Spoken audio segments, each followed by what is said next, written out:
It is a matter of record that after leaving Egypt, the Israelites wandered in the wilderness for 40 years. But even if this large group of people, who numbered in the thousands, advanced towards Jerusalem at just a single mile a day, they would have traveled along a path that was more than 14,000 miles long. Yet not a single trace of their wandering existence has ever been found within this region. No encampments, no beaten paths, no skeletal remains, no human waste, no war carnage, no validated structures, no graffiti, absolutely nothing. And for this reason, many no longer believe the stories of the Bible to be true. But they are. It is only the theories proposed in the 19th century and the actions they subsequently inspired in the 20th century that are wrong. But 21st century technology has dramatically changed the way in both the world and all of its historically important features can be viewed. To put this same 14,000-mile distance into yet another real-world perspective, the people of Israel traveling just by land alone, and at the same incredibly slow rate of just a single mile per day, could have easily traveled between the most southerly pyramid fields of Meroe and the most northerly pyramid fields of Giza, more than 10 separate times. And even today, despite nearly a century of aggressive attempts to do so, no proven, untainted, or infallible evidence yet exists, which confirms the declarations made by those untrained men in the 19th century as to the real-world location of the Exodus route, Mount Sinai, Jerusalem, Bethlehem, or any other critical point of historical interest to be either true, accurate, or precise in accordance with either the Judaic or the Gospel record. And in the absence of tangible evidence, only theories and untruths remain. And when untruths are spoken often enough, the unsuspecting eventually believe them to be true. In accordance with all eyewitness accounts, and as evidenced by the physical and the historical elements of that era, this is the real-world story of Jesus in his earliest and his last years, including the true location of Bethlehem, Nazareth, and Jerusalem. This area was once covered by an ancient sea. Among the most poignant pieces of evidence attesting to this fact are the skeletal remains of whales long ago stranded as the water receded. While an array of petrified logs still lie on the side of a mountain, where the one-time surf had washed them up and onto that ancient shore, and the numerous hulls of watercraft that are now found at so many high and dry far inland places. But on an even grander scale is the vast carpet of seashells which now serves as a timeless reminder of this once expansive sea, whose meandering and well-defined shoreline would later serve as an indelible boundary between certain divisions of land, since this once watery limit is easily distinguished from the elevated areas that lay above and beyond that ancient waterline, which the Phoenicians, the Philistines, Syrians, and Hebrews alike called the Negeb, a geological term which literally means the dry land. But as the ancient sea receded, it left behind various bodies of water, each with its own unique characteristics and properties, such as the ebb and flow of the Euphrates tidal bore that once separated one continent from another, and the lake where Lot, whose uncle Abraham lived in nearby Hebron, once made both his home and his living, collecting, stockpiling, and selling the much sought-after natron salts, or asphaltites, which had settled in this low and extensive swale. These highly valued minerals supplied the much sought-after personal care products, such as soaps, toothpaste, and medicines, as well as also providing the catalyst needed to produce the world's first-class products from the nearby silica sand, ultimately making these salts and sands such a lucrative commodity that the vast stockpiles of these elements were continually being replenished. But when several of these commercial stockpiles were suddenly ignited by a direct hit from the legendary lightning bolt strike, the resulting sodium explosion completely destroyed the store cities of Sodom and Gomorrah, whose fiery end was marked by the fusion of a portion of these minerals into a single salt-like pillar that local legend would eventually attribute to Lot's own wife. Many years later, when Pausanias, an ancient traveler and historian, while on his way to view Solomon's temple in Egypt, walked among the ruins of Sodom and Gomorrah,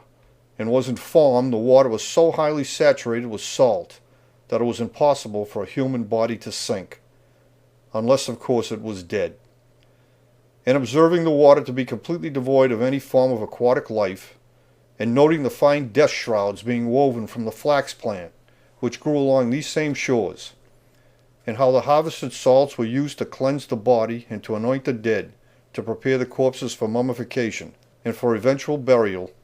that this unique body of water, because of its many associations to lifelessness, death, and destruction, caused Pausanias to refer to this vast brew not as the Salt Sea, a Lake Asphaltitis, as it was commonly known, but instead, he simply dubbed it the Dead Sea. Today, the residual remains of this once expansive lake is known as Wadi Natron, while the rock tombs of nearby Hebron, where Abraham himself had settled, is now simply known as Lepsius No. 1. However, the greatest body of water to be left behind filled a crater-like depression that is geologically known as a Galil, whose surface area was of such a vast size that it naturally became known as the Sea of Galilee, or otherwise as the Sea of Galilee. Today, this unique body of salt-tainted water is known as the Fayum, a term which still literally means the sea. The surface level of the Sea of Galilee remained unchanged for a long period of time, since it was annually recharged by the dramatic and phenomenal return of the floodwaters they called the Jurhan, which over time, and in its transliterated form, became more commonly verbalized as the Jordan. However, the Tyrians, along with their brethren the Sidonians, had already established a clear presence within the highlands of this region during the initial ancient sea era, which would later lead to the docking facility currently known as Cedar Saga, being built on the shore of the Sea of Galilee, to service the stone quarries owned and operated by the Sidonians on Mount Tabor, and who, after transporting the stone down the adjacent slope of Mount Carmel, along the world's oldest paved road, loaded it onto barges, and subsequently shipped it across the Sea of Galilee, where it was ultimately used to create the abundance of statuary, steles, and pavements that are now found all along the Jordan River, and in many other places throughout the ancient world. This was the lay of the land when Moses and the people of Israel streamed into the region on the east side of the Jordan, to take with brutal force the land settled by Lot's two displaced sons Moab and Ammon, who, because of the incestuous relationships Lot had with his two daughters, were also his two grandsons. But after Moses had conquered the domains of Moab and Ammon, the people of Israel still continued to surge northward with their brutal campaign, launching attacks against the Philistines and the Syrian people, whose few surviving members fled even further northward to escape the onslaught. Then, just before his death on Pisgah Peak, Moses divided all the land they had just taken by force, and he gave it all to the tribes of Reuben, Gad, and to half of the people belonging to the tribe of Joseph's son Manasseh, before declaring Joshua, who is otherwise known to Egyptologists as Meremptah, to be the new leader over all the people of Israel. And then Moses died. After his death, Moses' mummified body was transported to the base of Mount Hor, where it was interred in the royal cemetery in the region of their former dwelling place, which is currently known as the Valley of the Kings,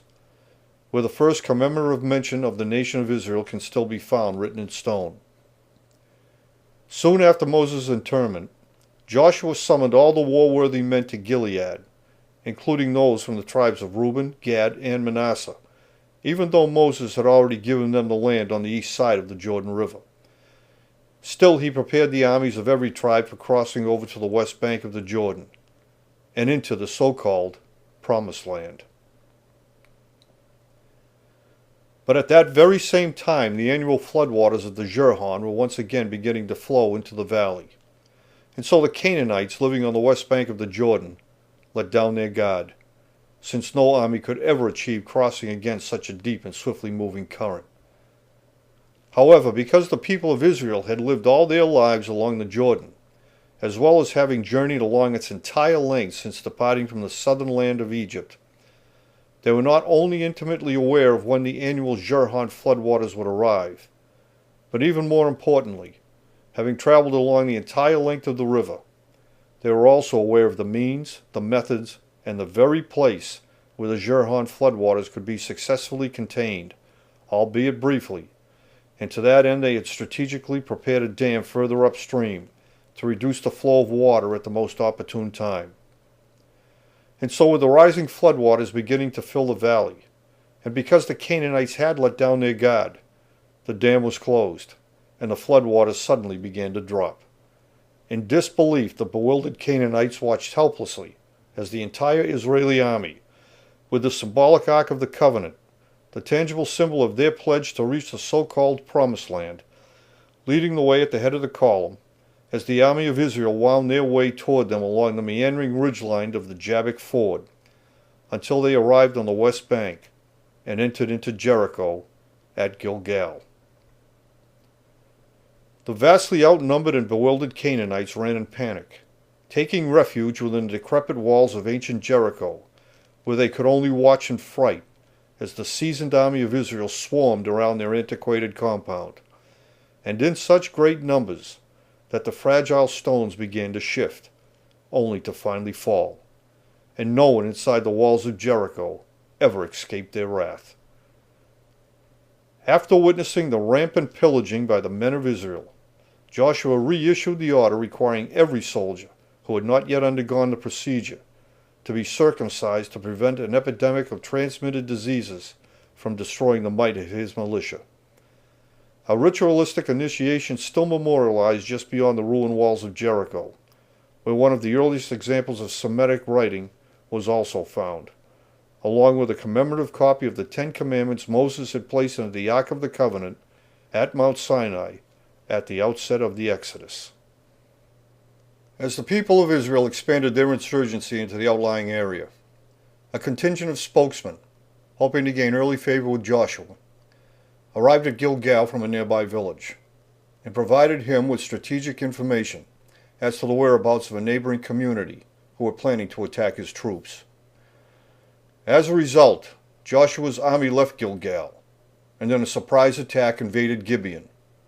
And just as they were chasing down the last of the fleeing refugees, the day went totally black, in one of the rarest celestial events ever recorded, as the moon moved in front of the sun to produce the total eclipse of December 20th,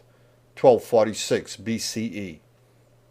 At the precise moment of the year when the sun reaches its lowest point in the sky, and for just a few brief moments stands completely still, before it begins to move backwards to return from whence it came. This celestial phenomenon is known as the solstice. It is an astronomical term that literally means to stand still. A celestial event so rare, and with the dark actions of their surprise attack so complete, that they recorded the following condoning passage in both the book of Joshua and the book of Jashar. On the day the Lord delivered the Amorites to the children of Israel, he said, "Sun, stand still at Gibeon." And the sun stood still in the midst of the heavens. And it stood still 36 moments. And the moon also stood still, and it also stopped, while Joshua took vengeance on the nation of his enemy. With his hardened and experienced army, Joshua continued his attacks on the Canaanites for several years, a docile plains people who were ill-prepared for warfare, unlike the Amalekites to the south, or the tenacious Philistines and their Syrian neighbors, who had condensed themselves into the northwest regions. For this reason, Joshua had not achieved full control over the entire West Bank. But even so, because they had fulfilled their obligations, Joshua allowed the men from the tribes of Reuben, Gad, and the half-tribe of Manasseh to return to their conquered land on the east side of the Jordan, while the other 9.5 tribes remained on the west bank, each of whom, knowing Joshua's health was in steep decline, were now demanding him to divide the land amongst them, and in large portions, with each section being assigned to a particular tribe, just as they had been promised, and just as Moses had done for their brethren on the opposite side of the river. So in his last official act, in an effort to appease the tribes, Joshua sent surveyors out to map the entire region, including those regions he had not yet conquered. So he divided the land into parcels, based not on size, but rather on the sum value of its inherent resources. And as a result, and in some cases by using the easily defined shoreline of the ancient sea as a specific boundary line, the parcels of an equal size extended far into the regions not yet conquered, just as they had asked him to do. And for this reason, on the verge of death, and with the full might of his army now diminished, Joshua declared that each tribe was now independently responsible for acquiring the land he had allotted to them, and for making it their own. And then Joshua died, leaving the people of Israel, who are alternately known as the people of Egypt, the Habarus or Hebrews, Judeans or Jews, for the first time since leaving Goshen at the outset of the Exodus, without a central leader to control their actions. And so disputes and disunity began to develop between the tribes once again, as each independent tribe vied with one another while in pursuit of their own land claims. Over the next 1,000 years, 4,000 generations would come and go, and many societal, geographic, and physical world changes were to take place. But the disunity caused by Joshua's death had never been resolved over the course of those particular 10 centuries. So the power and influence the people of Israel had once wielded as a single force was no longer feared, and they had now become the hunted. To rectify this situation, Saul, who was otherwise known to Egyptologists as Huni and to Herodotus as Proteus, became their first appointed king, and he began the process of reuniting the tribes by accepting the military challenge to clear a path down to Mount Hor, to connect their former southern domicile with the northern section, with the intention of reestablishing a sense of solidarity among the tribes. But then David of Bethlehem slew Goliath the Philistine, and upon Saul's untimely death, David became the second king over all the people of Israel. And under his guidance, David, who was otherwise known to Egyptologists as Snefru, but to Herodotus as Ramsonitis, succeeded in organizing the tribes into a formidable coalition, which he ruled from the city he established on the slopes of Mount Zion, where he immediately began to make preparations to build a magnificent memorial structure as a testament to their maritime heritage, just as Noah had intended his son and their common ancestor Shem to do. But David was never able to achieve this elusive goal in his lifetime either, but instead he left the entire task of building the temple complex to his son Solomon, who was otherwise known to Egyptologists as Khufu and to Herodotus as Cheops, and who spent the greater portion of his life building the massive structure and the adjoining temple complex just to the north of the city of David. Then when Solomon died, a feud immediately developed between his 2 sons over how the kingdom should be managed. And so the tribes splintered yet again,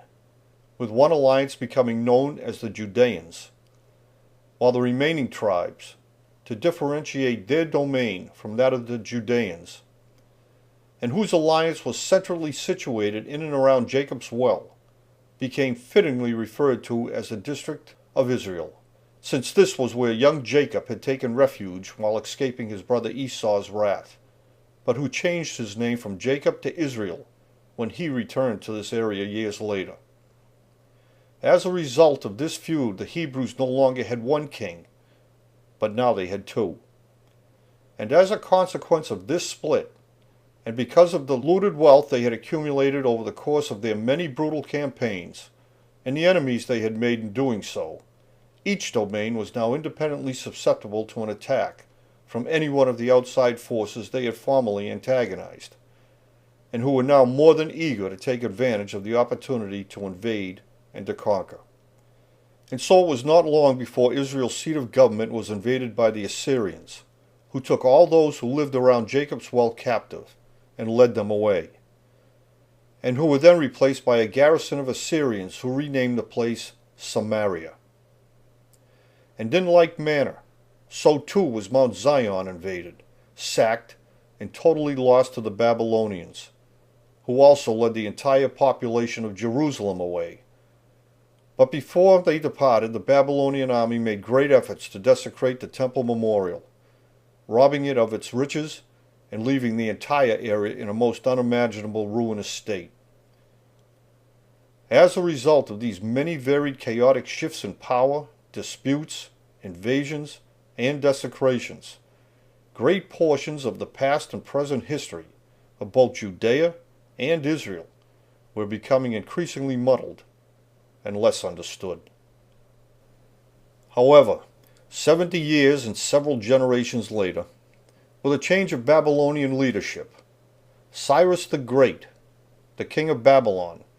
allowed the exiles to return to the banks of the Jordan River. But not all of the Judeans chose to make the journey, since most of the original group had died,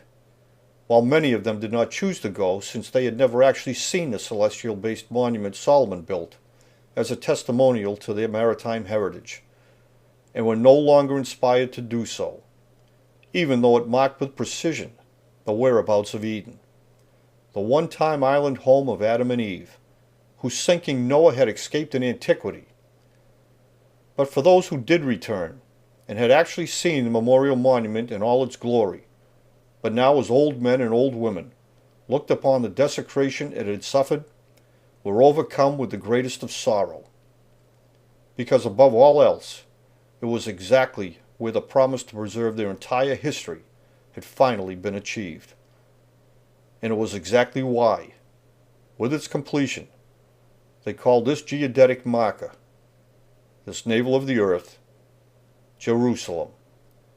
a term which means the place of fulfillment and a final rest. But the sudden return of the former exiles was met with hostile resistance by the people who had filtered into Jerusalem after it had been swept clean of the Judeans 70 years before. So in fear for their lives, especially in light of their own past deeds, and having been completely stripped of their military might, the exiles had no choice but to stay on the east side of the Jordan River, where they set up their city of tents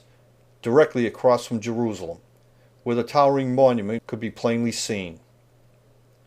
And because each and every one of them had lived in Babylon proper for so long, with most of them having been born and raised there, they had naturally acquired many of the Babylonian traits, customs, and mannerisms. And so the fortified heights where the exiles had settled on the east side of the Jordan River was dubbed Babylon. But as soon as he heard of their endangered plight, Cyrus acted swiftly and enforced his own decree by threatening to retaliate against anyone who interfered with the exiles' mission to rebuild Jerusalem. Nevertheless, at first there were only a very few who dared to leave the safety of so-called Babylon. But as more and more of them began to migrate back into Jerusalem, an ambitious plan was concocted to build a brand new monument, in part to symbolize the rebirth of their community, just as Cyrus had wished them to do. And as their most prominent benefactor, also went further by pledging the funds they would need to replicate the original monument his predecessor had so badly desecrated and defiled. Despite Cyrus's decree, the former exiles still continued to face great resistance from the local population, whose political interference was tenacious and unending. As a result, after the construction of the second monument had been underway for quite some time, it came to an abrupt stop, to allow Cyrus time to reconsider his decision. But only after a great period of time had passed was the work finally allowed to resume. However, the materials, building methods, and workmen were very different. But even so, the structure began to rise higher once again. Then Cyrus the Great, their magnanimous benefactor, died. and seizing upon the opportunity to renew their protests with the new ruler of Babylon proper, the local population succeeded in having construction on the second monument stopped yet again, until further considerations could be made. Eventually, the new king of Babylon proper, after completing his own deliberations, allowed the work previously sanctioned by Cyrus the Great to resume. But as a precaution, he sent Ezra the scribe to Judea to write down all he saw and all he heard, so that he could stay constantly informed of both the progressive activities as well as the temperament of the people. And Ezra did exactly that, conducting his literary affairs on the east bank of the Jordan in the hills of so-called Babylon, where he, along with his school of scribes and his contingent of interpreters, were constantly engaged in gathering up and recording the information for posterity. As a result, in 1896, more than 200,000 ancient scrolls and hundreds of manuscripts were inadvertently discovered in the district of so-called Babylon, where they had been hidden away in a specialized secret vault called a Genizah. This massive collection of scrolls, found in Old Cairo, was the source from which the comparatively minuscule collection of so-called Dead Sea Scrolls that was serendipitously discovered in the stark and isolated region of the Qumran Caves in 1946 had been taken. They are exactly the same.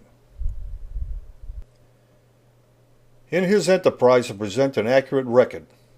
Ezra the scribe wrote the following regarding the building of Solomon's temple.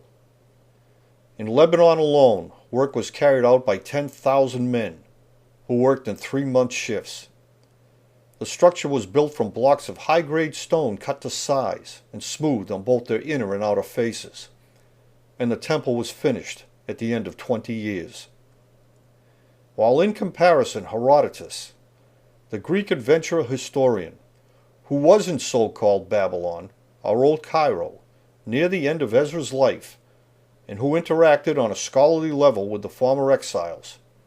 wrote the following to describe the same geometrically inclined monument. Work was carried out by 100,000 men, who worked in 3-month shifts, to build the pyramid, with stone smoothed and fitted together in the most perfect manner. And the pyramid was finished at the end of 20 years. But the incessant political pressures continued unabated, causing the work on the second monument to be halted once again. However, Ezra's report served to console the Babylonian kingship, and so the Judeans, along with their counterpart brethren from the divided tribes of Israel, were finally given permission to resume work on the second monument Cyrus the Great had commissioned so many years before. But even so, by this time the materials, the building methods, and the skills of the workmen were again no longer the same,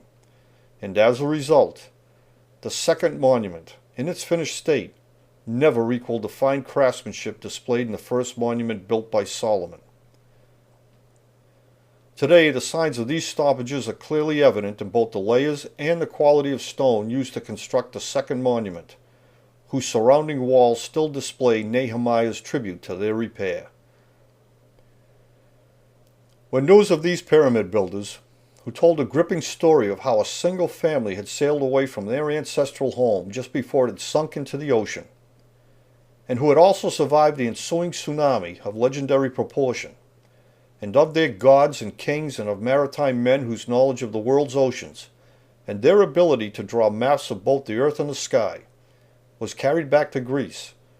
it caused a sensation of discussion, thought, and intrigue among the many scholarly institutions located there.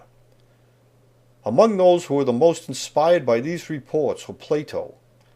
and his student Aristotle, who also shared the same passion for investigating all things of a mysterious nature, as did Aristotle's most distinguished and fearless student, the very young but extremely adept Alexander the Great. And together the trio left Athens and entered into so-called Egypt for the sole purpose of launching a full-scale scientific inquiry to discover for themselves just who these great builders were, where they had come from, and most especially, just what had inspired their enterprise, both humanly as well as divinely. To that end, the elder Plato, along with his protege Aristotle, became particularly obsessed to learn more about the doctrines of Moses, since it was his image and his name that was continually found all along the Jordan. And for this endeavor, in order to gather all the information into a single place so it could be properly assessed and studied, Plato and Aristotle conspired to build a repository on the east bank of the Jordan River, and near to Kadesh, situated directly across from Mount Hor, where Moses had spent a great portion of his administrative life, and where his mummified remains had been interred in the royal cemetery nearly 1,000 years before.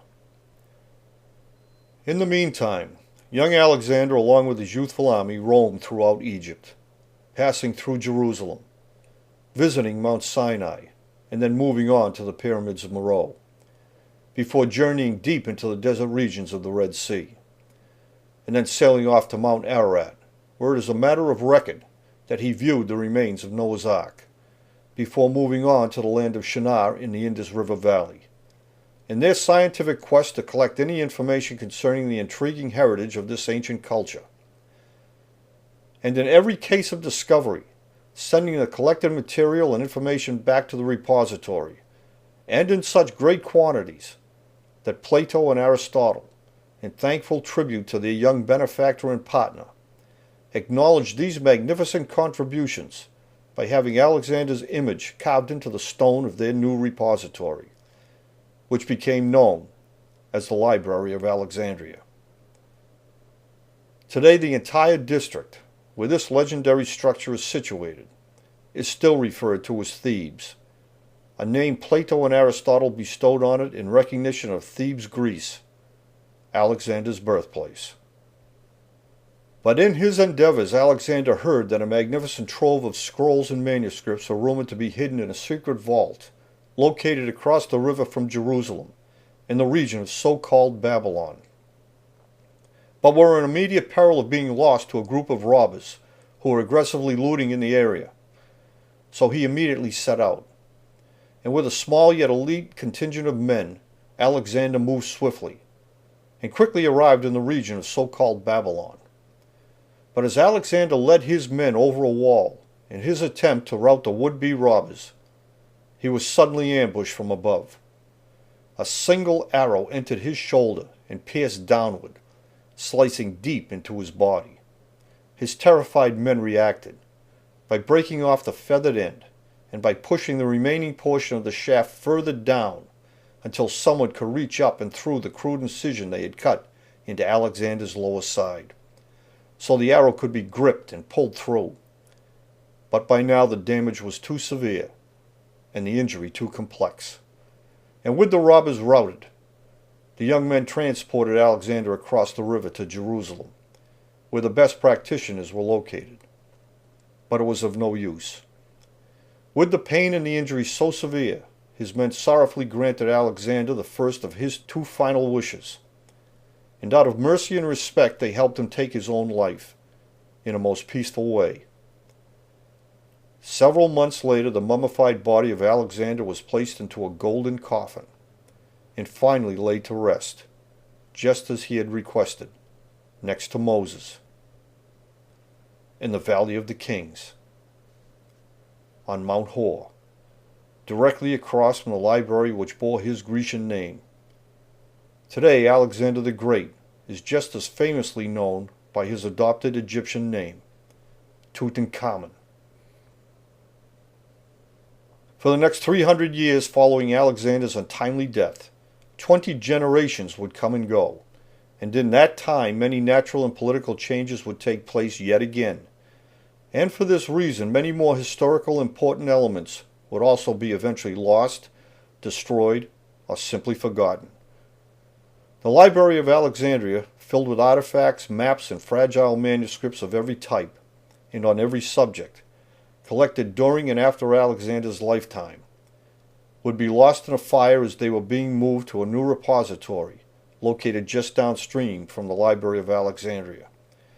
which the Greek philanthropist Cleopatra, along with her Roman benefactor Mark Antony, had conspired to build at nearby Dendera, where the soot attesting to this monumental loss is still in evidence today. But as 300 years of both the good and the bad Greek influences was drawing to an end, the Romans, in their never-ending quest to reap the benefits of the resources new territories had to offer,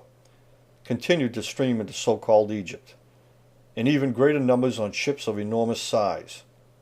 where they immediately began to meddle in the affairs of the Hebrew communities, who again were engaged in civil strife with one another. As a result, the Romans, looking to supplement their own military might in this foreign land, craftily took advantage of the political turmoil. And so they aligned themselves with a ready-made army of raiders, whose leader, a brutal mercenary, whose lust for power, along with his egotistical and self-serving interests to surpass the building achievements of the former kings in order to promote his own personal legacy, was their perfect choice. Especially since this individual was not a thoroughbred Jew, and was known as a man who had no true allegiances to anyone but himself. So with their military might mounting by the day, the Romans declared Herod to be the new king of the Jews, and it became a convenient and a deadly alliance. Herod ruled with a brute force he never hesitated to use, and at first, along with the equally brutal forces of the Roman army backing his newfound enterprise, Herod drove the last of the Greek military out of Jerusalem, and soon thereafter began his own quest to build and to expand on structures all throughout the area. Among the first was the Stronghold of Masada, a refuge he both restored and enlarged near to his colonized Idumean home, a fortress he designed to withstand a very long siege, since he trusted no one. While on the opposite side of the river valley, in the region of so-called Babylon, he built with Roman support the fortified stronghold of Machaerus, since each location provided him with not only a direct sight line to Jerusalem, but even more importantly, they provided him with several direct escape routes leading away from the towering monuments, since as an ally of the brutal Romans, and always wary of everyone and everything, Herod had easily become a widely targeted man. But by now the Romans had been exerting their unwanted influences throughout the region and along the entire length of the Jordan River for more than 60 years. At first besieging Jerusalem, where Pompey had profaned the first monument built by Solomon when he unsanctimoniously entered into its hallowed interior, and where Herod, empowered by the Romans to do so, ordered the reluctant population to begin adding more height and a new stone casing to the already towering pinnacle of the second structure, simply because their ancestors had failed to achieve the same greatness and quality as the first monument built by Solomon, and it would prove to be a most punishing task. But in the period leading up to the death of Alexander the Great, numerous physical and societal changes had been taking place.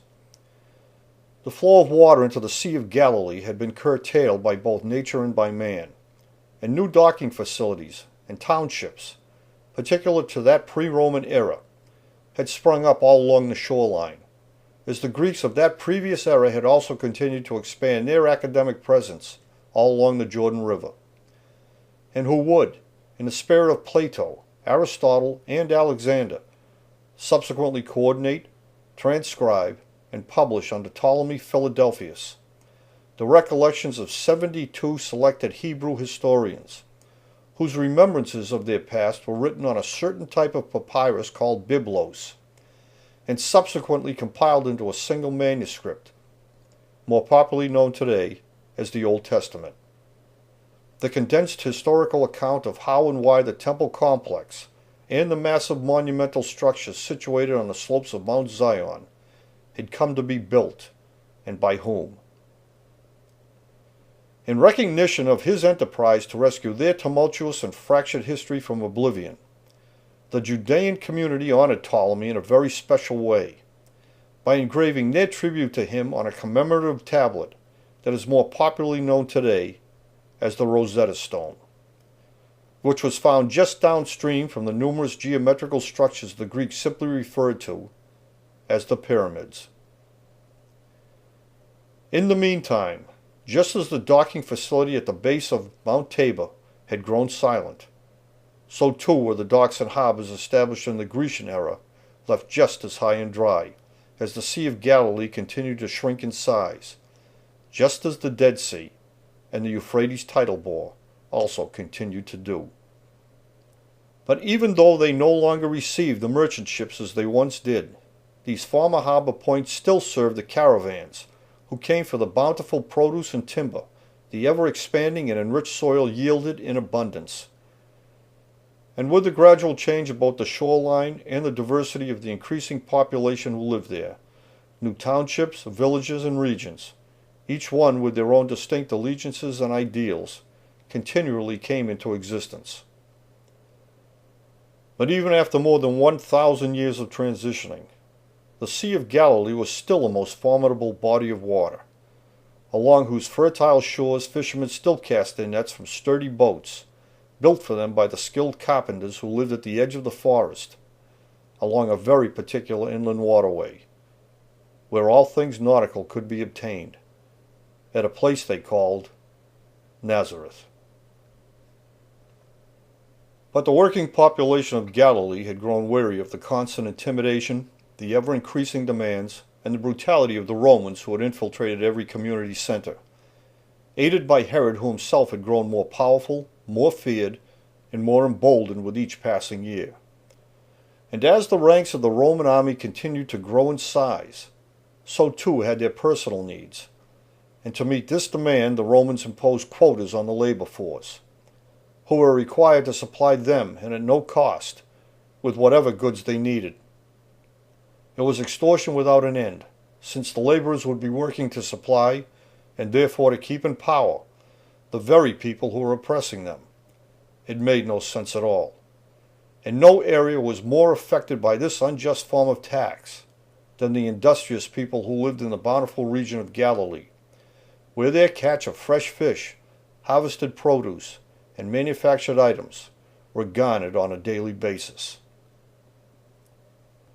But upon hearing the working class in Galilee were growing increasingly resentful of the quotas being imposed on them, Quirinius, the Roman governor of both Judea and neighboring Syria,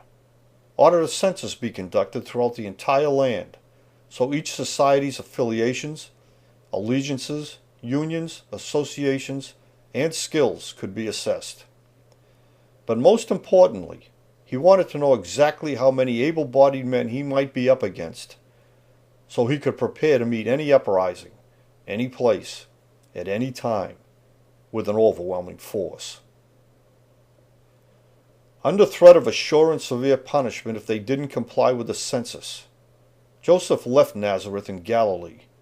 and along with Mary, who was with child, traveled back to Bethlehem, his ancestral home, to register his genealogy in accordance with the terms of the census. But soon after officially recording and registering his ancestry with the census takers, Mary gave birth to the child they called Jesus, who was born with a most rare countenance that was completely unlike their own. Word of his unusual physical appearance spread rapidly amongst the oppressed and dejected people, who had also crowded into the country town to be counted, each of whom had also been wishing for a sign of hope. And here was suddenly a baby boy, born as milky white as Noah, the famous mariner who had escaped from the cataclysmic event of an unprecedented proportion. And this was Bethlehem, the exact same town where David had been born,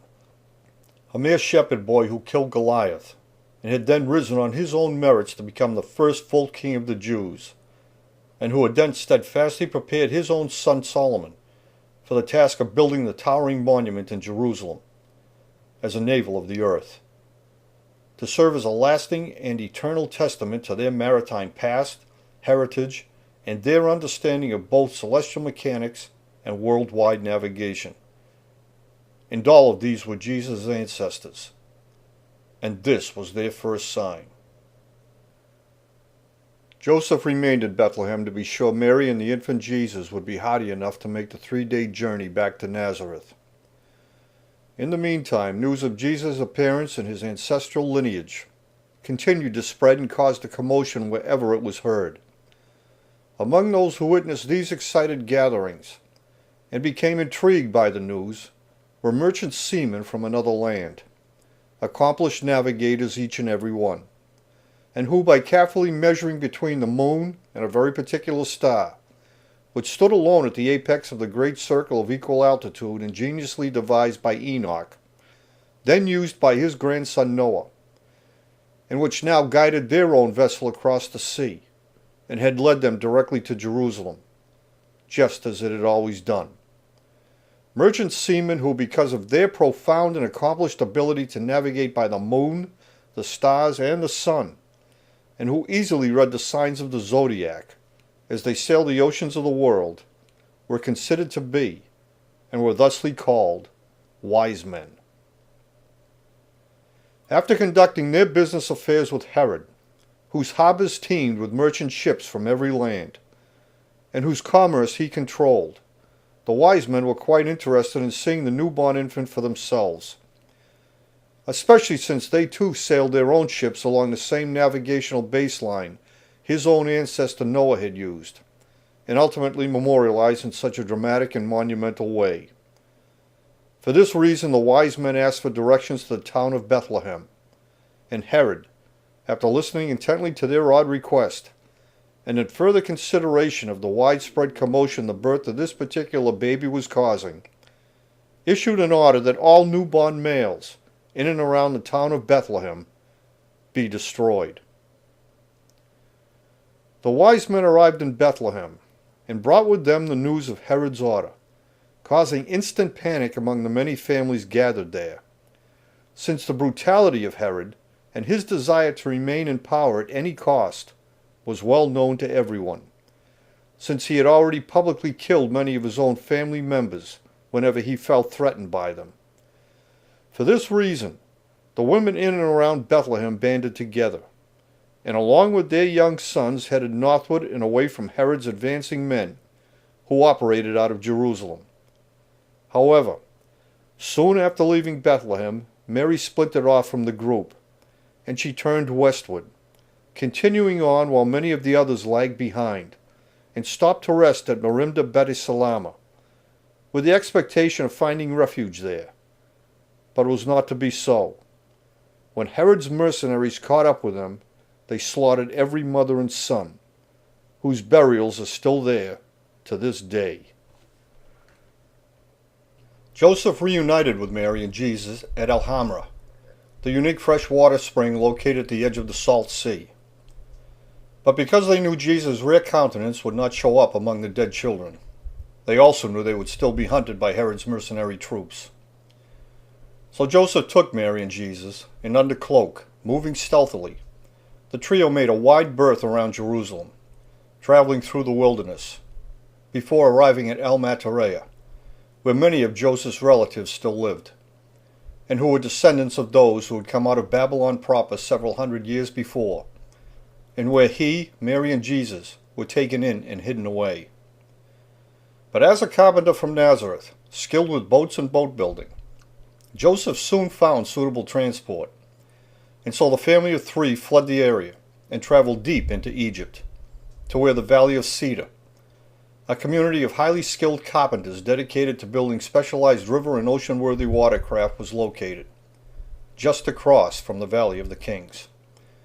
where the body of Moses was interred in his former domicile, and where the stele commemorating the conquests of Joshua and the first written mention of Israel was dedicated. And it was here, in the province of Kadesh, where the parts of those great ships were manufactured and then subsequently carried overland along the Wadi Hammamat watershed, where they would be reassembled into the great ships outfitted at Qusair, before departing to travel about all of the world's oceans, to collect, as well as to dispense, all forms of societal, scientific, and navigational information. But even more importantly, Jesus' new home was also situated right between the two great academic centers of the scholarly libraries of Grecian Alexandria and Greco-Roman Dendera, each of which was renowned as a mapmaker's paradise, where all worldly and astronomical matters, both human and divine, were still being gathered together, compiled, compared, and studied with a vibrant and an unrivaled intensity. 4 years later, Joseph received the news of Herod's death, but he chose not to return to his former domicile, because after the Romans had made him the king of the Jews, Herod had immediately broken with tradition, and he had replaced the descendant priests, men who had always inherited their position, with men of his own choosing, and it became a corrupt and an unholy alliance. These were the conspiring men Joseph was now most wary of, because not only had they grown wealthy, but they had become addicted to the power and the influence bestowed on them by both Herod and the Roman politicians. However, when Joseph finally felt enough time had passed, and with several new children born while they were away, he set out for home. But by now Jesus had lived in this historically, theologically rich environment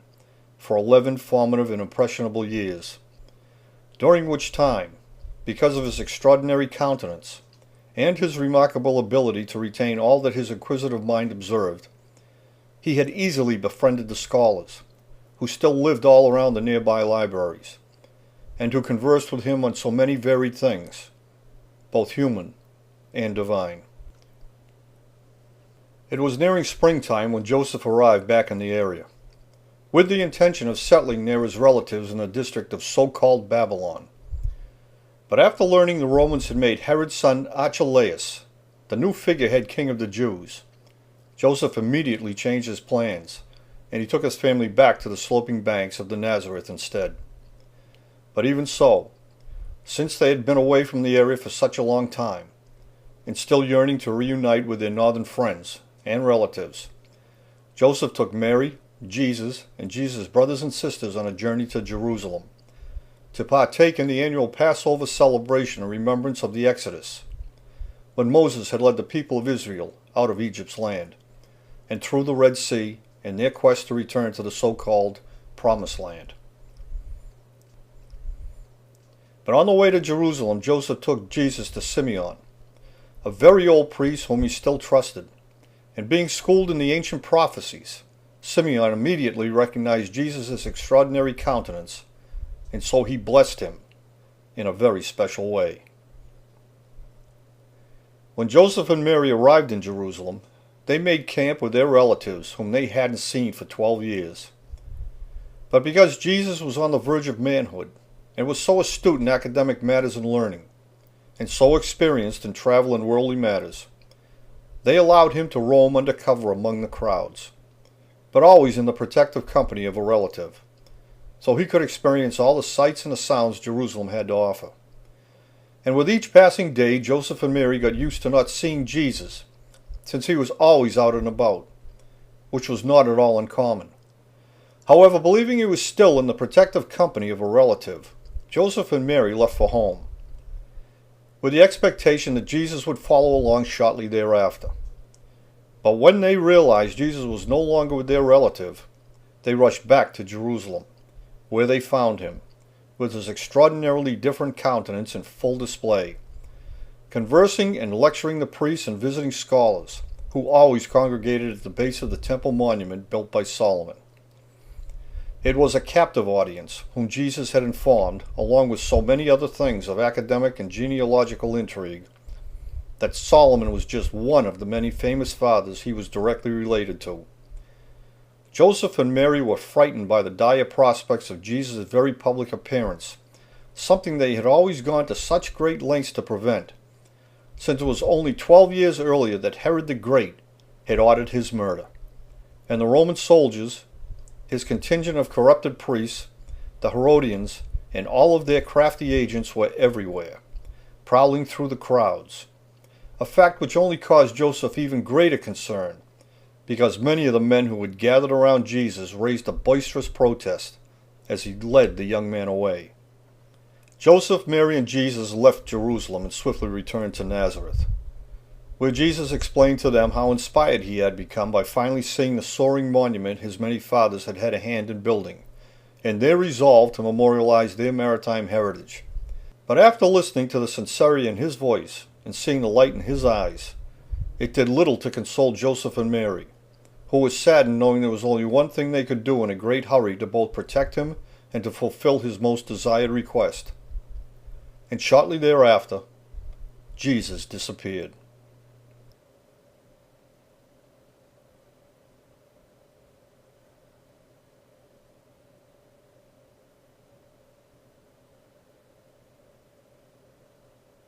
"18 years later, Jesus returned to Nazareth,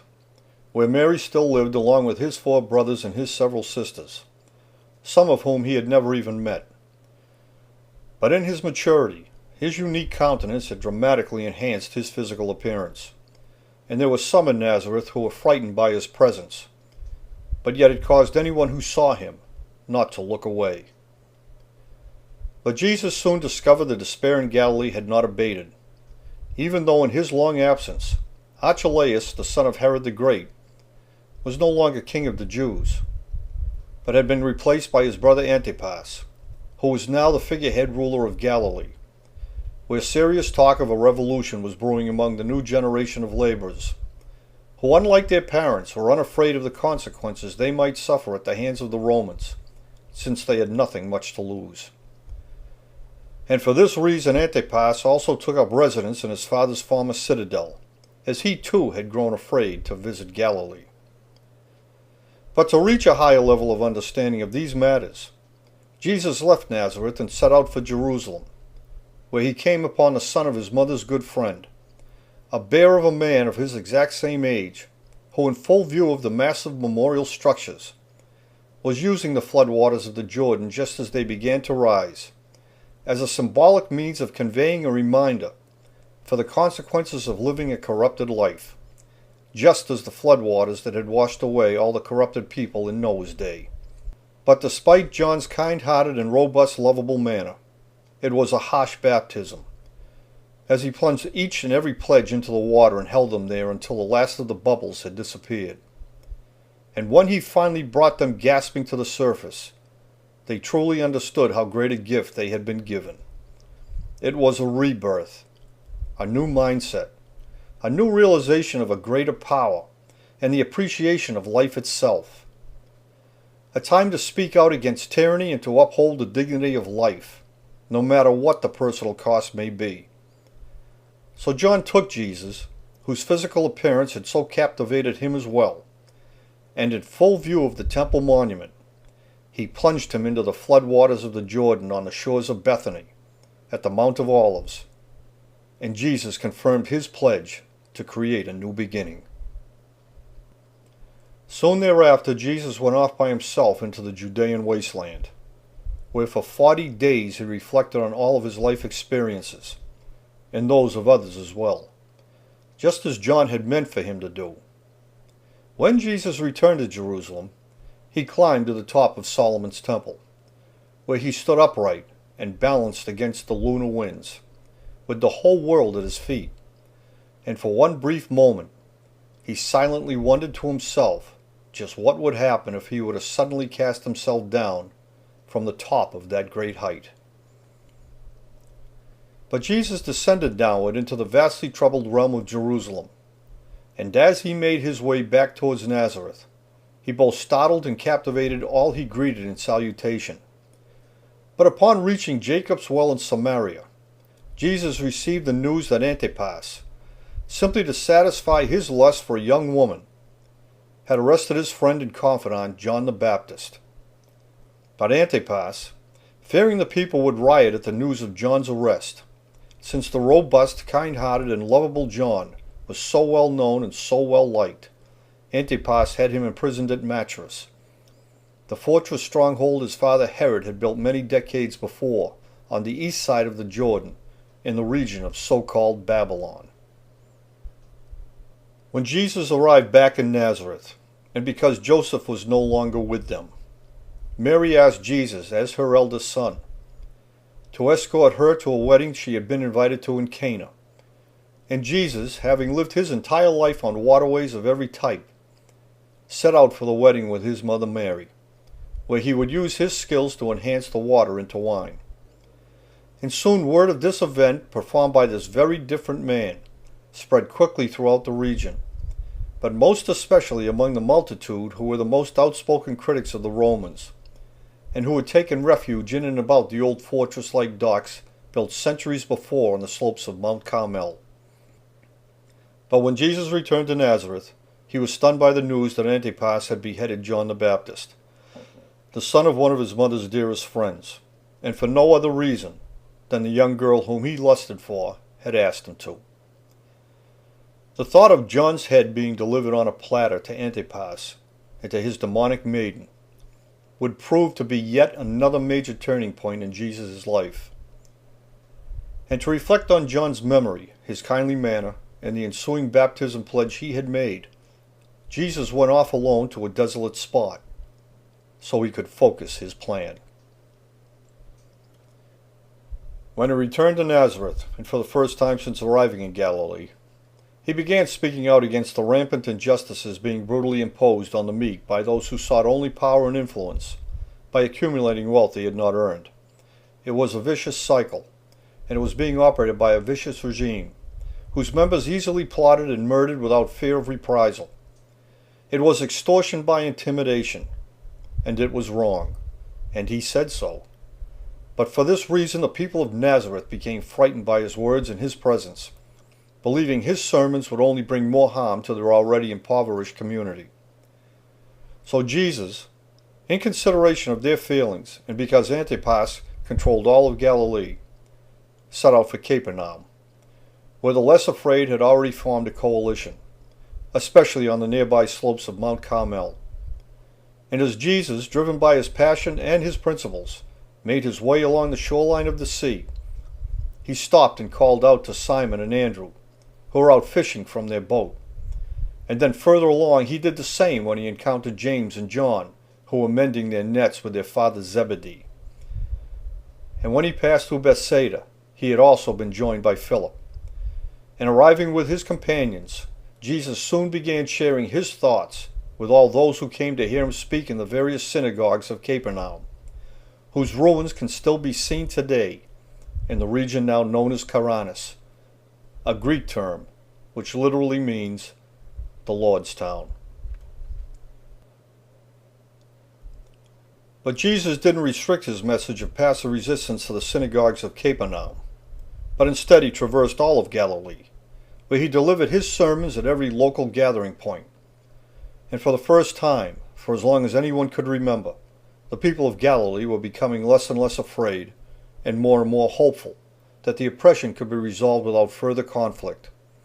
but only if it was championed in the right way.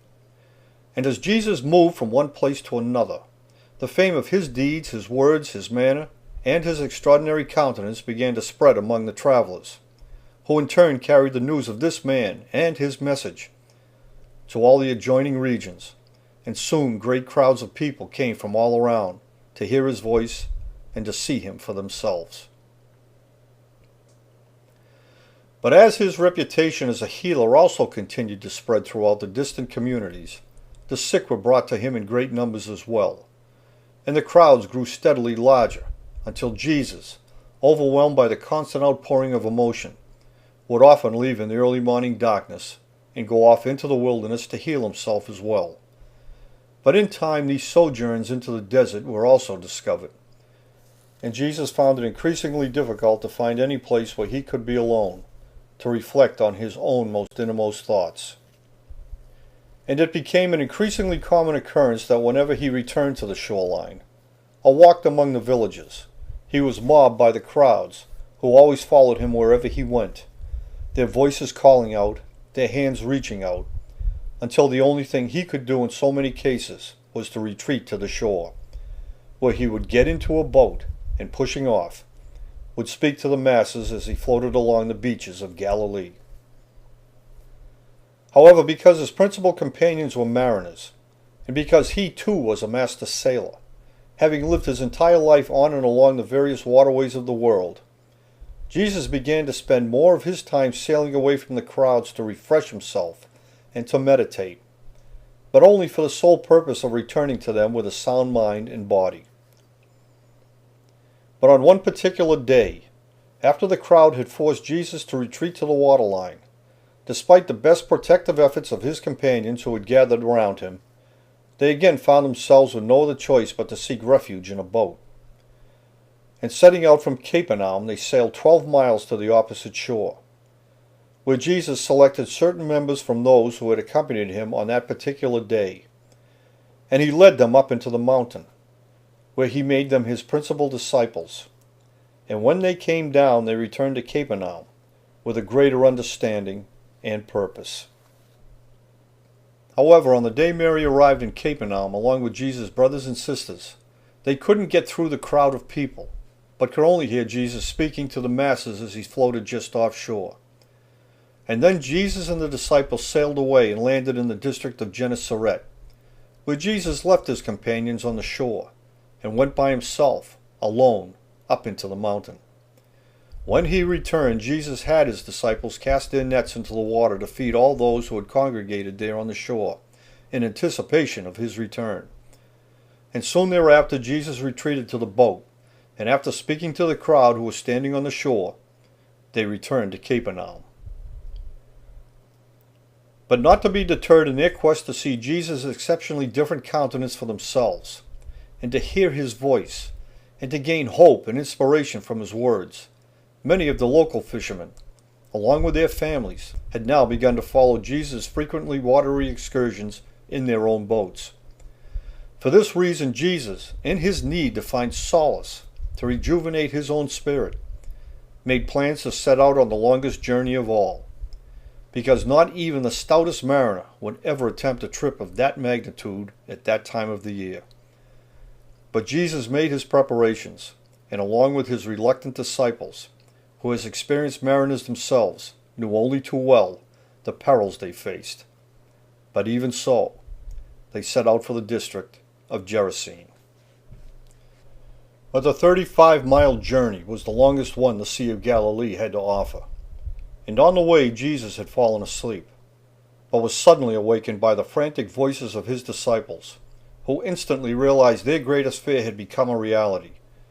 The dreaded winds spawned in the desert at this particular time of the year had swept in alongside the mountain of Carmel, and were now being channeled directly into the Galilee depression, where it was creating huge white-capped waves. And now their heavily laden boat swung uncontrollably into the tempest. With the wind on its broadside, it was listing precariously into the surging waves, and was quickly taking on water over its lowermost side. But Jesus, who was the most experienced open-water sailor among them, had prepared for just such an event. And as he poured the kegs of oil into the water, the sea all around their boat suddenly became calm and still. As they drew nearer to the district of Gerasene, a solitary man who had been tracking their approach for a long while from his lofty vantage point on the top of the sheer cliffs, came down to the beach where he intended to confront these intruders. But when he saw Jesus' uncommon countenance, he became instantly frightened, and recoiling away, he waved his shovel in a most threatening manner. But at that very moment, as Jesus stretched out his hand to rid him of his fears, a herd of hogs, that had been rooting high above them at the very top of the nearby cliff, rushed over the edge, and plunged down into the water below, where the entire herd drowned. And while still frozen in his defensive stance, after witnessing this phenomenal event, and seeing the disciples gather around Jesus in a most protective way, and hearing Jesus' voice, and seeing his remarkably different countenance,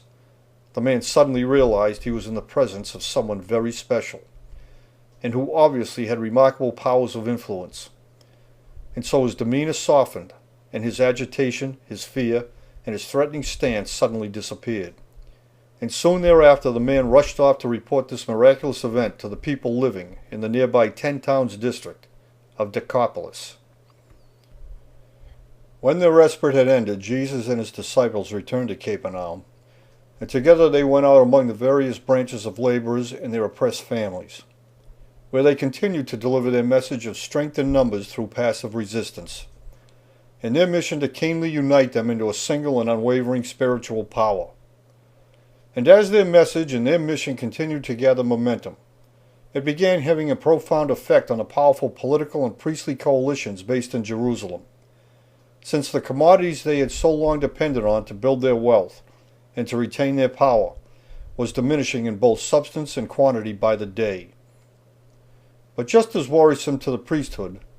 long before corrupted by Herod the Great, was the stark realization that the people of Galilee no longer believed in their connection to the divine powers, and so the people were no longer abiding by their instructions to fully comply with the mandates of the Roman state, which were doctrines completely contrary to the spiritual words preached by Jesus and his disciples.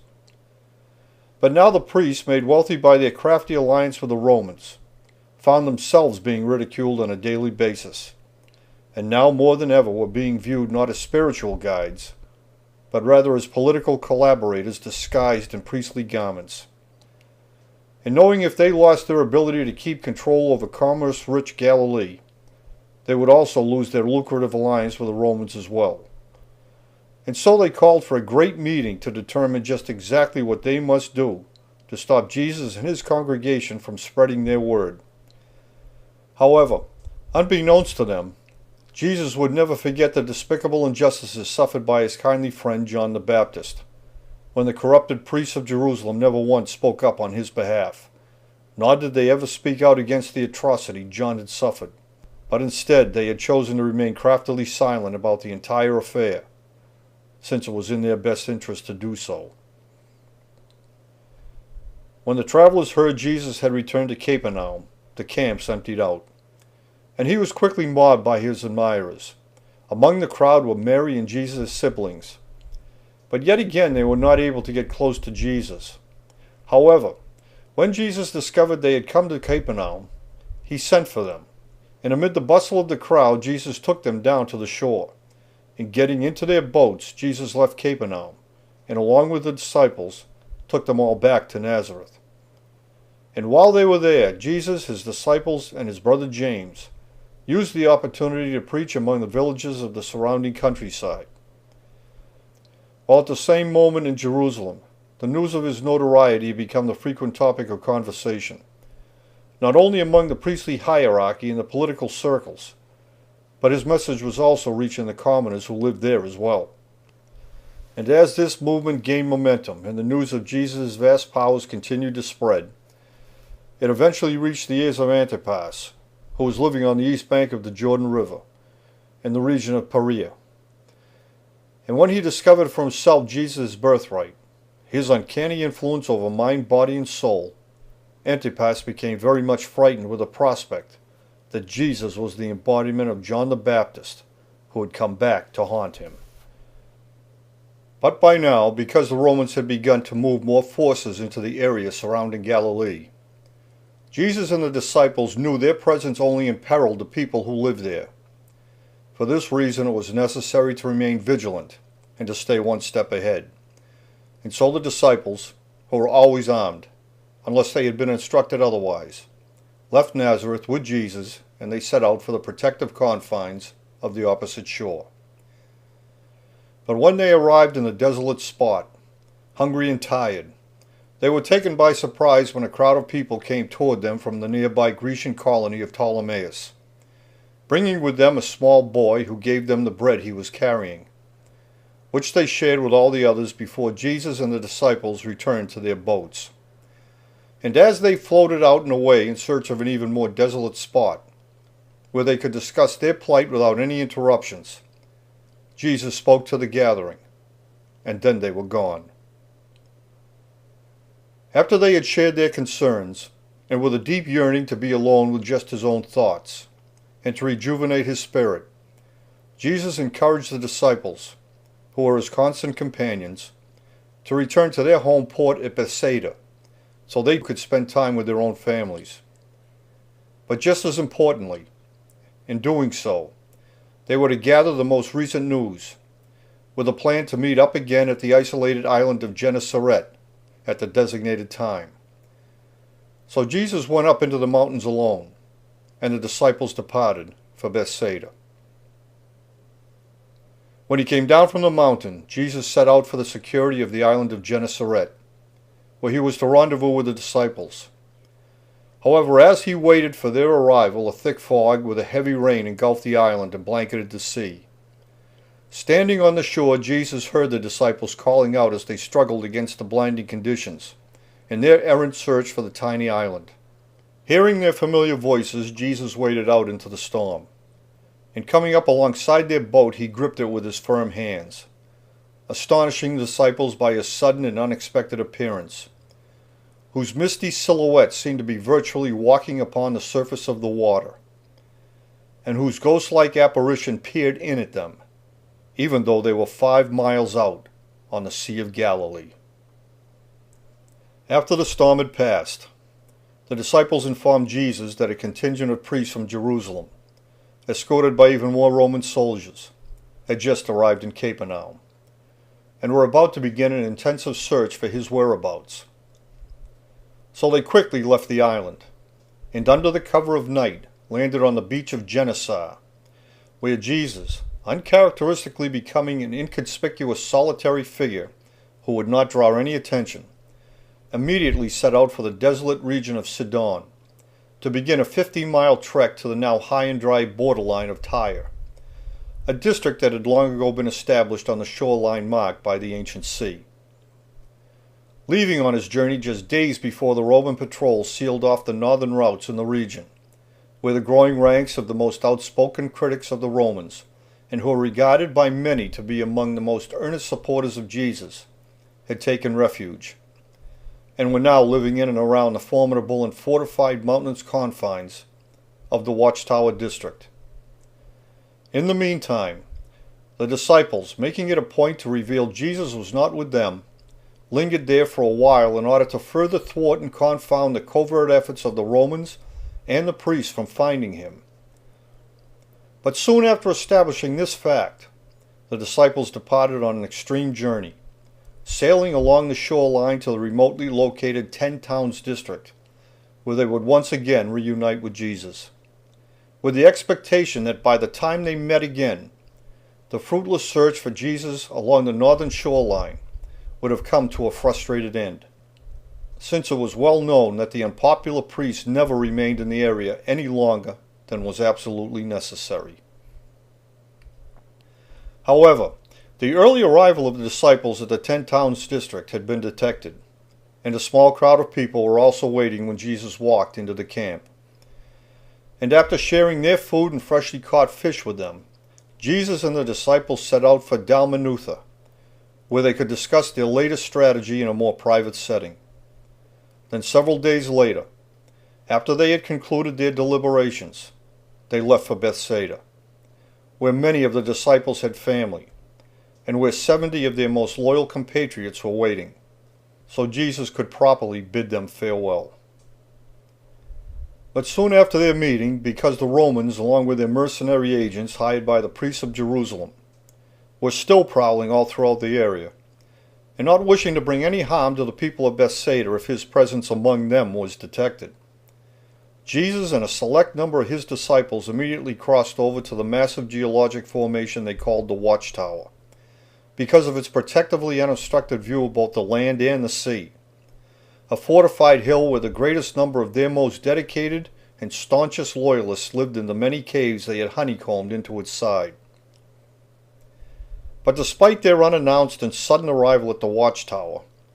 a crowd quickly gathered, and for 5 days Jesus spoke to them in the sincerest of ways.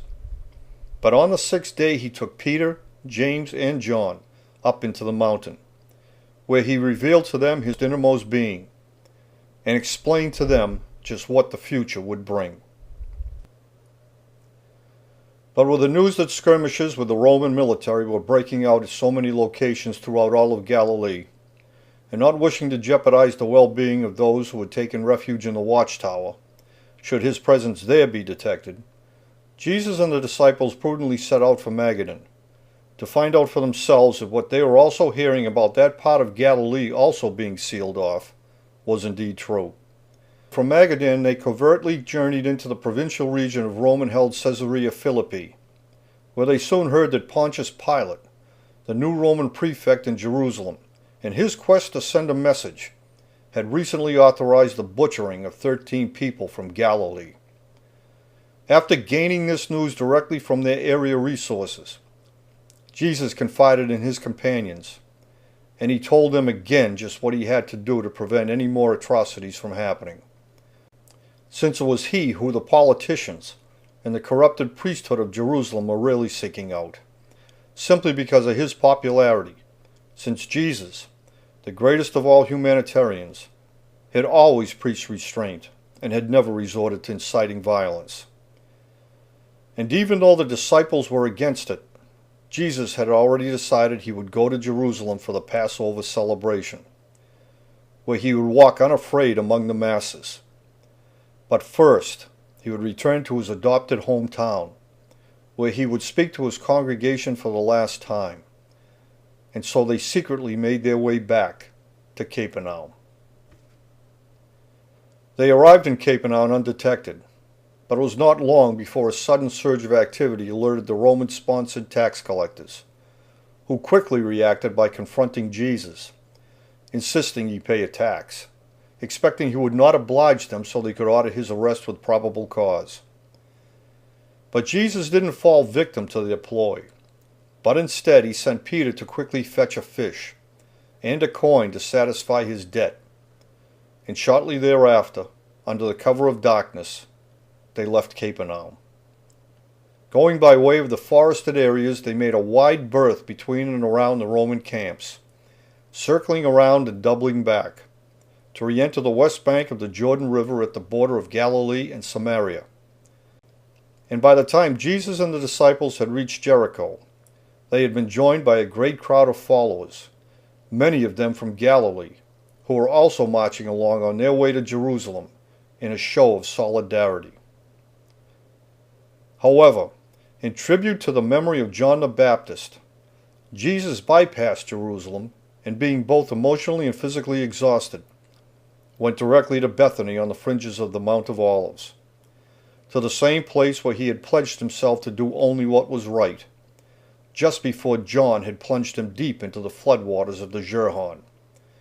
which served as a symbolic reminder of the floodwaters that had destroyed the wicked and the corrupt in Noah's time. But this very particular day was the spring equinox, when both the day and the night were of equal lengths, and the floodwaters of the Jordan would not be arriving here for another 4 months. So Jesus and the disciples made their camp at Bethany, where they all settled down to reflect deeply on the moment. At daybreak the next morning, Jesus sat in quiet contemplation as the rising sun lit up the northern face of Solomon's monument for the first time in 6 months, to herald the arrival of the first full day of spring and the beginning of the premier sailing season in this part of the world, just as his maritime ancestors had designed it to do, and just as many believed it would continue to do for all eternity. And on this very special Sunday, Jesus and the disciples left the Mount of Olives, and they set out for nearby Jerusalem. But as they drew nearer, the emotion and physical exhaustion was taking its toll, and Jesus began to cry. But in anticipation of this possibility, since they knew what was in his heart, the disciples had provided Jesus with a sure-footed mount. And when his followers, who had been forced to make their own camps in the very rough terrain leading up to Jerusalem, saw him in distress, they laid palm branches along the rugged path to fill the gaps and to smooth the way. When they arrived in Jerusalem, the disciples were awestruck by the magnitude of the monuments they had never before seen, having always stayed away because of their intense dislike for both the Roman occupiers and the corrupt priesthood, who had made this place their center of operations, much to the chagrin of those who fully understand its purpose and its history. But as they toured Jerusalem, along with the crowd, they were under constant surveillance by the Roman soldiers, Herod's own agents, and the spies who plied the crowd on behalf of the priesthood. Even so, As they moved through Jerusalem, the disciples continued to be amazed and awestruck by the remarkable size and grandeur exhibited in both the monuments and the walls. But even though Jesus agreed with their sentiments, he informed them that because they had been made by the hand of man, they could be easily brought to ruin if the greatest power willed it. And then went on to tell them that their ruin could even happen very soon. And as his words filtered outward through the crowds gathered there among the towering monuments, there was a great deal of hushed wonderment at what he had said, while amongst the ranks of the Roman soldiers a boisterous demonstration broke out, their words of incredulous disbelief openly scoffing at the possibility that such an event could ever take place. While off to the side, the priesthood, long ago corrupted by Herod, narrowed their eyes, their focus, and they began to hone their plan. That same night Jesus slept on the Mount of Olives, but returned to Jerusalem the next day. And as he made his way into the temple square, he became infuriated when he discovered the money changers were using the Passover gathering to ply their craft, converting and lending money to the poor so they could afford to buy back, at inflated prices, the very same items many of them had produced in Galilee, but had been forced to turn over to the Romans and their friends in the form of a tax. Swindlings and dealings obviously sanctioned by the priests, because they were flagrantly occurring in Monument Square. In a fit of passion, Jesus charged at the tables, and one by one he flung them over, scattering their contents across the ground, surprising even his own disciples in the suddenness of the moment, but who reached under their garments to grip both sword and knife, and were ready to defend him. However, because of the size of the crowd, and because the Roman interests were not being directly violated, the soldiers didn't intervene, but only stood by and watched this unusual man, with the most remarkably unique countenance they had ever seen, and who had boldly declared the massive stone monuments could soon be lying in ruins, lash out against the arrogant activities of the money changers, whose demise would only affect the treasury boxes of the priests. In the ensuing rage, the Herodian priests summoned a meeting. And over the next 4 days, after spending their nights on the Mount of Olives, Jesus and the disciples continued to return to Jerusalem to circulate through the Passover crowds, and to tour among the extensive fields of above-ground tombs and memorial structures, while the priests plotted against Jesus, who was now openly threatening their lucrative operations right under their noses. As a result, they sent a delegation directly to Pontius Pilate, the newly appointed Roman prefect, in an effort to convince him that because of Jesus' popularity with the people of Galilee, that Jesus also posed a threat to Roman interests as well. In that same discourse, the priests went even further to say Jesus had proclaimed himself to be the Son of their God, when he predicted the massive monuments could soon be laying in ruins if he ever willed it to be so. And because of his reputation, there were many who firmly believed in his exceptional powers. And for these reasons, Jesus had become a menace to them all. But Pilate, fearing a riot would develop if he should intervene, especially because of the great number of people who had come to Jerusalem to celebrate the Passover, many of whom, as a public sign of solidarity, had marked their foreheads with ashes taken from the campfires, made from the dried palm branches they had used to smooth the way for Jesus. So in his deliberations, Pilate had decided to send for Herod's son Antipas, since as the appointed ruler of Galilee, Jesus was in fact his subject, and more his own problem. However, when Antipas arrived in Jerusalem from the district of Perea, located directly across the Jordan River Valley, he was meeting Pilate for the very first time. And when Pilate told him Jesus was staying on the Mount of Olives at Bethany, but was coming to Jerusalem every day, Antipas became afraid again, and expressed his fear that Jesus, whom he had never met, was John the Baptist come back to life to haunt him. But because the priests, who had been appointed by Antipas's father, were being so tenacious in their demands to have Jesus killed, Pilate and Antipas decided to have Jesus brought to them so they could question him themselves. When Jesus learned of their intentions, he took his principal disciples, and at supper he instructed them that for their own safety and for the safety and well-being of the masses, they were not to interfere with what was going to take place. And he further told them that when they themselves were being sought out, they were to deny any knowledge of knowing him, because far greater things to come could not happen otherwise. And after hearing his voice of reasoning, his wishes, and his predictions,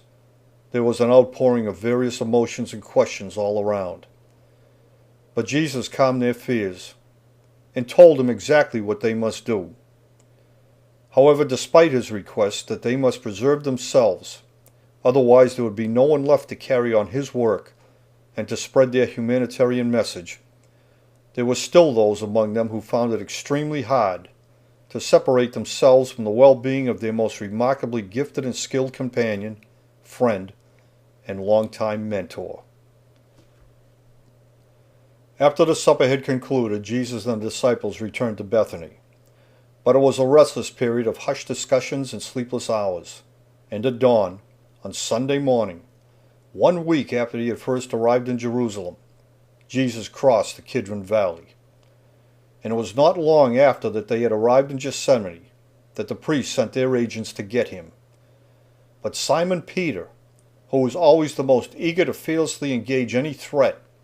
was incensed by the indignity. And despite Jesus' instructions that the disciples were not to interfere with any part of what was about to happen, Simon Peter drew his sword and sliced off the ear of one of those who had come to take Jesus away.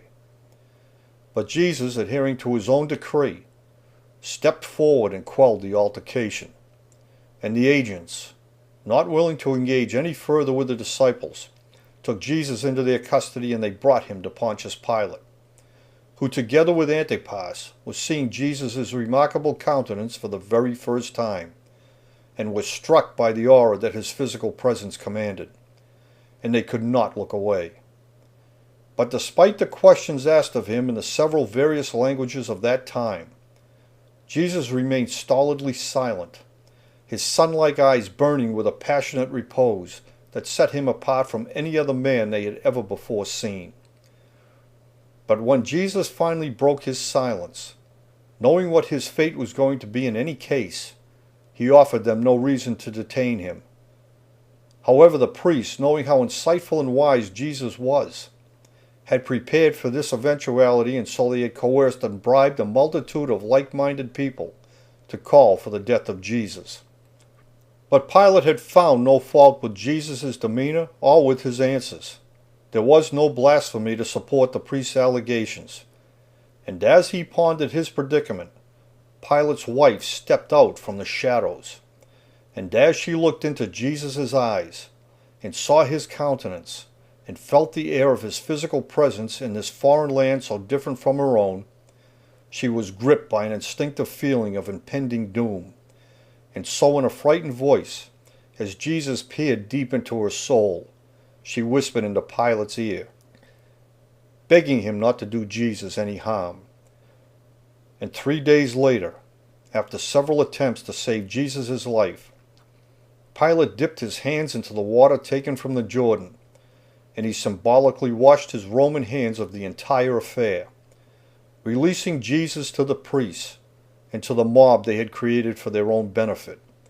since he found this culture was so convoluted and their religious hierarchy too complex that he decided it was not for him to be involved in this Passover turmoil. Pilate dismissed the priests, and with the same gesture signaled the soldiers to escort them out and beyond his home. And surrounding Jesus they took him, and when they had gone far enough away and had reached the base of the embankment leading up to the sprawling cemetery, the soldiers began taunting Jesus, just as the priests had encouraged them to do. Mocking him as the son of their God, they hung a sign around his neck reading, "The King of the Jews," and stripping him of his clothes and the tessera from its pouch, they commenced to severely beat him until he crumpled to his knees.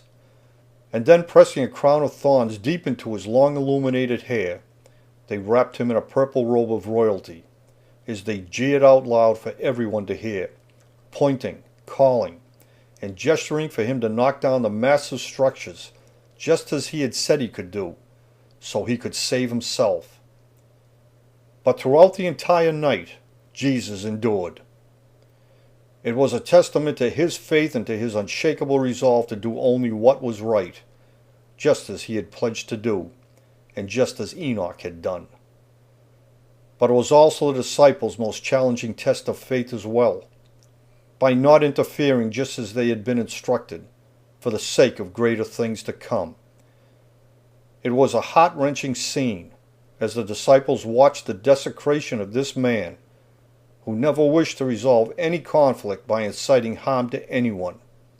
But Jesus knew their mind, felt their presence, and when he looked up at them, there was the utmost compassion, pride, and understanding in his eyes.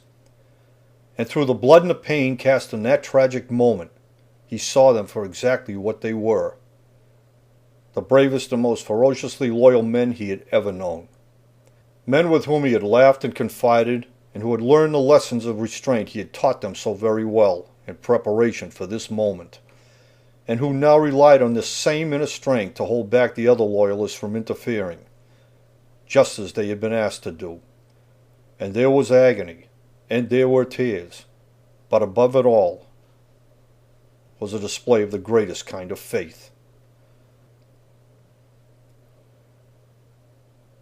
By dawn, at the very moment when the brilliant light of the morning star appeared in the sky over Jerusalem, the beatings finally came to an agonizing end, and Jesus was visibly weakened in body, but still his will prevailed. And staggering to his feet, they placed a heavy cross on his shoulder, and Jesus valiantly began to struggle forward,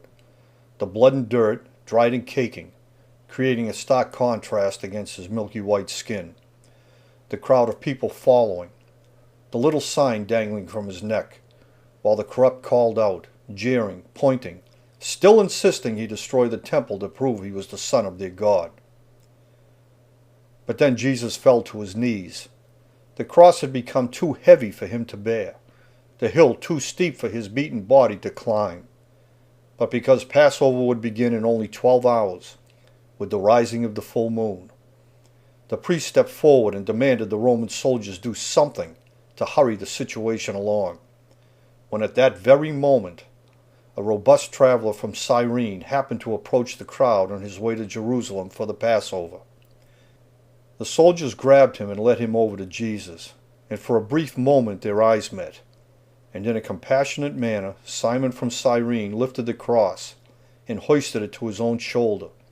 and dragged it up the slope and onto the apex of Mount Zion,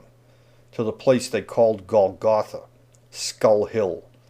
the highest point and the most prominent place of public executions, from where both the crucified and the temple structure could be plainly seen. It was here where Jesus was impaled before the executioners tilted the wooden frame and raised it into its final position between two other freshly executed souls. Hanging there for all the world to see is men and women from Galilee, his mother and her supporters, a great many of his 70 disciples, the accusatory priests, their agents and their collaborators, the Roman soldiers and many of the curious-minded, gathered on the apex of the mount, sitting, standing, some huddling together, all the while waiting and watching. But then Jesus lifted his head, his long hair stained and matted with his blood, his piercing eyes red, his summoning voice once again clear, when off in the distance, at that very moment he called out. A great cloud conjured up by an unseen force rose up in the blood-colored atmosphere and began its ominous approach. But it was the overwhelming heat that was the first to arrive, before the noonday sun was suddenly blotted out by the dreaded Carmesine storm. And as Jesus endured the brutal onslaught of blinding dust and sand, driven by the howling winds of spring, the ground began to shake so violently that stones inside the temple suddenly began to crack, while bodies spilled from the massacres in the nearby cemetery, and the massive capstones placed there by Herod's command crashed down, while off in the far distance the harbor built by Herod sunk into the northern sea as the soil beneath liquefied and gave way. As the cowering people on the mount, and all throughout the entire land, soldiers and priests and commoners alike, were filled with a spiritual fear unlike anything they had ever known, crying out in the darkness of the unrelenting onslaught of hot, howling winds and blinding sand, as the earth continued to heave and quake with the most unimaginable power beneath their feet, until both man and beast had been driven to their knees. But then, at the precise moment when Jesus released his soul from his corporeal body, the storm suddenly subsided. And as the stunned and bewildered masses rose up from the carpet of thickened dust, they wondered out loud to one another, and to no one in particular, about the many miraculous phenomena they had just witnessed. And as the entire countryside made inquiries, word rampantly spread that Jesus of Nazareth had been crucified, and everyone somehow knew nothing would ever be the same again. But in those first moments it was only the fearless disciples who truly understood it had all happened for the sake of greater things to come, just as Jesus had told them. The body of Jesus was pronounced dead by the Roman centurion who lanced Jesus aside. But it was the faithful who took his battered and wind-beaten body from the wooden frame and reverently laid him upon the death shroud that had been made on the shores of the nearby Dead Sea, just to the west of Bethlehem. And because Passover was to begin with the rising of the full moon, which was only hours away, the faithful were given permission to place the shrouded body of Jesus into a newly made rock tomb located on the edge of the mount and not far away. And just as they rolled a stone in front of the tomb where they had placed the body of Jesus, they looked up to heaven, their gaze mesmerized by the ominous appearance of a rare two-horned eclipse they called the Beast, projected onto the full moon as it rose into the sky over Jerusalem to signal the beginning of Passover on Friday evening, April 3rd, in the year 33 A.D. The earthly, human, and divine tremors never subsided on that day, and 36 hours later, on Sunday morning, the earth shook violently yet again, and the stone in front of the rock tomb, where the shrouded body of Jesus had been placed, was rolled aside. And when Mary and her compatriot arrived at the tomb with minerals from the nearby Dead Sea, to cleanse and wash the badly damaged body of Jesus, and through flickering candlelight peered inside, Jesus was gone. 30 years after the crucifixion of Jesus, a 26-year-old by the name of Josephus became a prominent leader of the resistance movement in Galilee, which had only intensified in the wake of Jesus' untimely death. But despite his intellectual and wily prowess, Josephus was finally captured and taken prisoner by the Roman general Vespasian and his son Titus, who had gone to Galilee with a resolve to put an end to the smoldering civil disobedience once and for all. Soon after waging war in Galilee, and with their flanks secured, Titus moved directly on to Jerusalem, where Josephus could only watch as Titus's army decimated the city, executed every single person, and then triumphantly carried away all that remained of the temple treasures. And as a result, with the great loss of both life and cultural icons, the muddled and confused history of Jerusalem, and thus the true whereabouts of Mount Scopus, which is otherwise known as Golgotha or Skull Hill, became obscured yet again.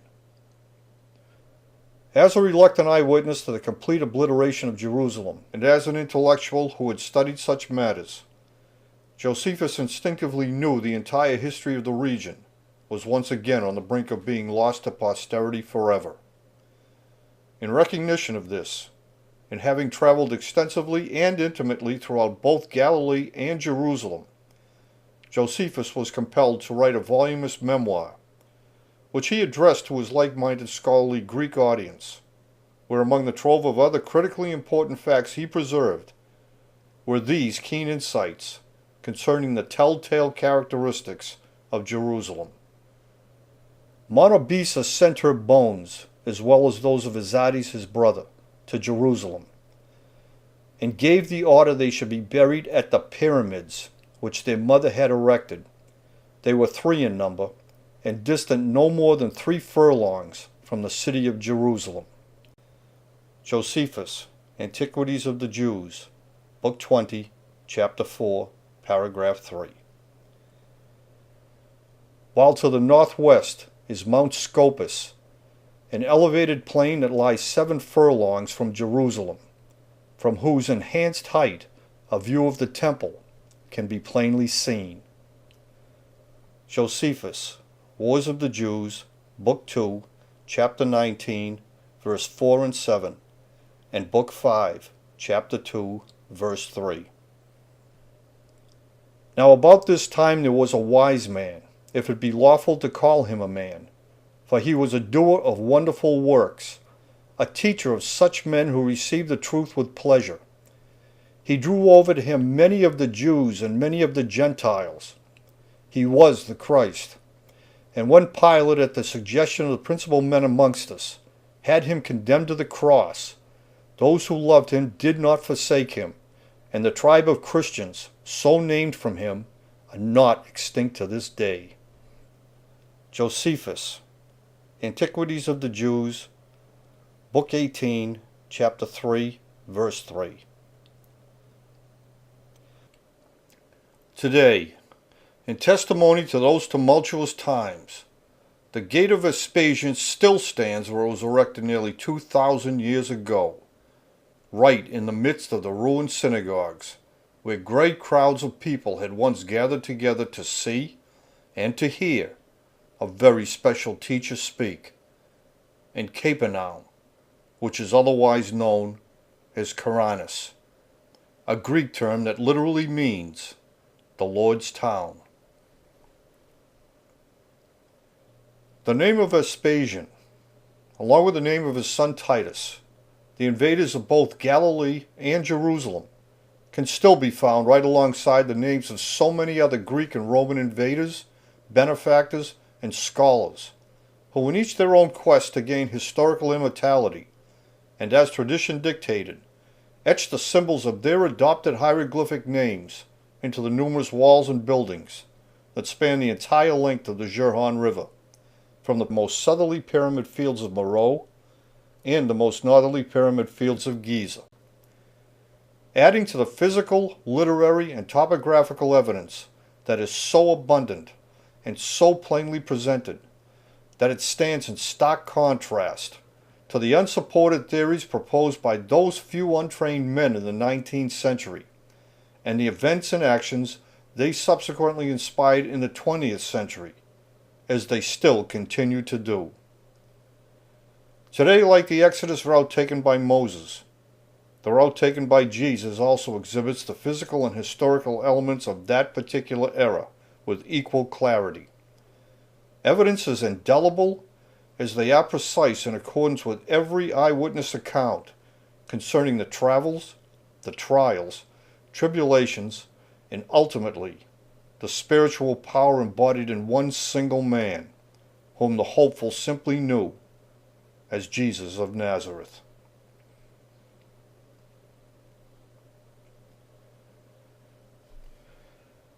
There are those who write histories because they are committed to writing them for the advantage of posterity alone, drawing the facts out of darkness and into the light. Truth is their only concern, while others choose to pervert the historical truth simply because it is in their own self-interest to do so. Josephus, Antiquities of the Jews, Preface, Verse 1.